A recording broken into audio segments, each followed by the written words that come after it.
I'm Bahareh and welcome to our first session to start making music with Dijilele. Dijilele is an electronic instrument. It's very similar to ukulele, but it has a lot of digital features that we're going to talk about later. Let's take a look at the instrument. From the bottom side, we have a power button.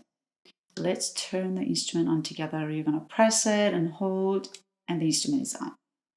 Next to it, there is a setting button, and you can change the sounding and so many other features that we talk about it later. Next to it, there is a volume control. You can control the volume, turn it up and down as you wish. There is a headphone output if you'd like to practice quietly or listen to it privately.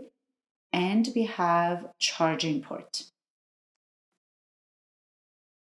On the body, we have 4 metal sensors, which we call strumming bars. On the neck, we have some vertical lines and horizontal lines. The vertical lines are representing the strings, and the horizontal lines are representing the frets. When you place a finger on a fret, you're selecting a note, and simply by strumming or touching the sensor on the right side with your right hand, you make the sound. And that was a quick introduction to our instrument Dijilele. Let's begin the most important part, which is making the first sound.